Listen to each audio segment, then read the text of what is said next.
इस क्रिया योग अनुष्ठान की शुरुआत कैवल धाम में स्वामी दिगंबर जी ने की। जब स्वामी कुवलयानंद जी ने समाधि ली, उसके बाद 1967 में स्वामी जी जब अध्यक्ष बने, स्वामी दिगंबर जी, तो उसके बाद से क्रिया योग अनुष्ठान हर वर्ष होता ही है। स्वामी जी के बाद स्वामी महेशानंद जी, तो परंपरा चलती आ रही है और अभी तक चली रही है। और उनके बाद में हम लोग हैं जो इस परंपरा को आगे बढ़ा रहे हैं। तो ये क्रिया योग शब्द आप लोगों के लिए पुराना तो है नहीं, परिचित शब्द है ना, सुना हुआ।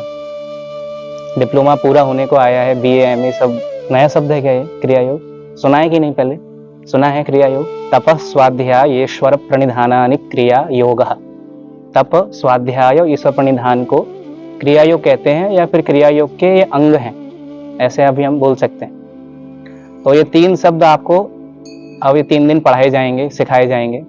हमारे भोगल सर हैं जो इसके ऊपर ही लेक्चर लेंगे, मेडिटेशन सब कराएंगे।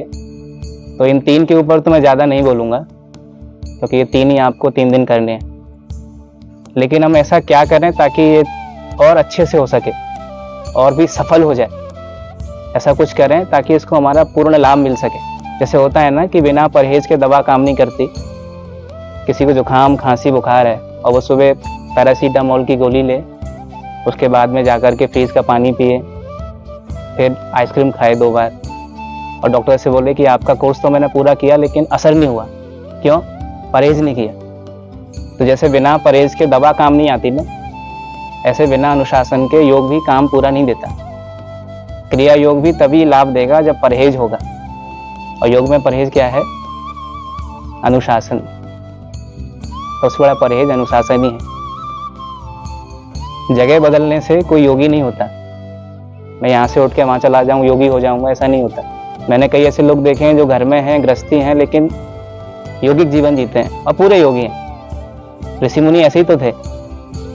लेकिन योगा इंस्टीट्यूट में होते हुए भी, योग के संस्थान में बैठे हुए भी योग नहीं। यहाँ की मिट्टी में योग है लेकिन दिल में योग नहीं है। ऐसा क्यों हो गया? क्योंकि अनुशासन घर के ही है। योग का अनुशासन नहीं, घर का अनुशासन पालन किया योगा इंस्टीट्यूट में आकर के भी, तो क्या हुआ? जगह बदली लेकिन क्रियाएं नहीं बदली। तो जगह बदलने से योगी नहीं होते, क्रिया बदलने से योगी होते हैं। इसलिए शुरुआती क्रिया योग है। अब क्रियाओं में कुछ ऐसा योग आ जाए ताकि आपकी चेतना जो अधोगामी थी वह ऊर्ध्वगामी होने लग जाए। तो परहेज, अनुशासन बहुत ही जरूरी है।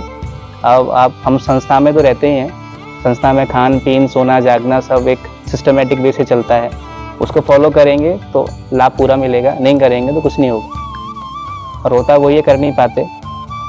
रात को सोना, सुबह जल्दी से उठना, ये अनुशासन में आता है ना। और रात को जब सोएंगे ही लेट, 12 बजे सो करके सुबह 6 बजे का प्राणायाम नहीं हो सकता। अधूरे मन से प्रैक्टिकल, अधूरे मन से थ्योरी, अधूरे मन से सब कुछ। और अधूरा मन चिंता का कारण है। और चिंता ऐसी डाकनी काट कलेजा खाए। मैं हर बार कहता हूँ, चिंता ऐसी डाकनी काट कलेजा खाए, और बेचारा साईं कब तक योग कराए। ये साईं कितना योग कराए, कितना सत्संग सुनाए, जब चिंता रूपी डाकनी अंदर बैठ के खा रही। तो चिंता हटानी है तो दिनचर्या बनानी है। दिनचर्या बनेगी, चिंता अपने आप हट जाएगी। तो ये 3 दिन अब आपको अनुशासन में रहना है, क्योंकि डिप्लोमा तो है 8 महीने का, वो पढ़ाई लिखाई जो है वो होती रहेगी। इसलिए 3 दिन क्लास भी नहीं है आप लोगों की। सिलेबस का कुछ नहीं है, आउट ऑफ सिलेबस है, क्योंकि ये स्व जो है ना, आत्मन, ये आउट ऑफ सिलेबस है, सिलेबस में आता ही नहीं। तो 8 महीने जो किया पढ़ाई लिखाई के लिए वो अपनी जगह है। और 3 दिन अब थोड़ा एग्जाम को भूल जाइए। अभी असाइनमेंट, सिलेबस, ये सब कुछ जो भी है उसको किनारे रख के अब ये 3 दिन इसमें लग जाइए, स्व की ओर। इसके लिए बहुत किया, अब इसके अंदर जो बैठा है थोड़ा उसके लिए भी करने की कोशिश करेंगे। तो सोना जागना थोड़ा नियंत्रित, खाना पीना थोड़ा नियंत्रित, और ये जो जवान है ना, जिह्वा, ये भी थोड़ी नियंत्रित। चुप्पी, इसमें हड्डी नहीं होती, जीव में हड्डी नहीं होती, लेकिन ये हड्डी तोड़वाने की ताकत रखती है। गलत बोल दो तोड़वा भी देती है, सही बोल दो जुड़वा भी देती है। तो इसको नियंत्रण में रखना बहुत जरूरी है। इसलिए मौन 3 दिन कोशिश करेंगे कि जितना हो सके उतना मौन का पालन कर सकें। नहीं भी हो पाता कोई बात नहीं, लेकिन कम से कम बोलना, ये भी तो कर सकते हैं ना। कई हम लोगों की आदत क्या है कि हम लोग अति पर चले जाते हैं, एकदम एक्सट्रीम। मान लीजिए कि बोलेंगे नहीं तो बोलेंगे ही नहीं, 25 साल 30 साल एक शब्द मुंह से नहीं निकालेंगे। कोई मर जाए तो कुछ नहीं बोलेंगे, बच्चे घर में बच्चा पैदा हो जाए कुछ नहीं बोलेंगे, मौन। अब बोलेंगे तो इतना बोलेंगे कि सामने वाले को बोलने नहीं देंगे। तो हर चीज़ में एक्सट्रीम। खाना खाएंगे तो इतना खाएंगे सब खा जाएंगे, और नहीं खाएंगे तो 15-15 दिन तक कुछ नहीं खाएंगे।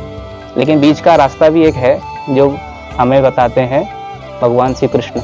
युक्ता आहार विहारस्य युक्त चेष्टस्य कर्मसु और युक्त स्वप्नावबोधस्य योगो भवति दुःखः। मतलब वो योग कैसा है, दुख को हर लेता है। लेकिन वो कौन सा योग है? सारे योग दुख को नहीं लेते, कई लोग दुख दे भी जाते हैं, कई योग दुख दे देता है, लेकिन ये वाला जो योग है वो दुख हर लेता है। योगो भवति दुःखः। कौन सा योग है वो? युक्त आहार, बैलेंस, सोने जागने में बैलेंस, खाने पीने में बैलेंस, चेष्टाओं में भी बैलेंस। किसी ने कुछ बोला दौड़ के भाग गए, ये भी नहीं, बुद्धि का प्रयोग, चेष्टा। तो ऐसा योग हर लेता है दुख को, बाकी के योग नहीं हरते।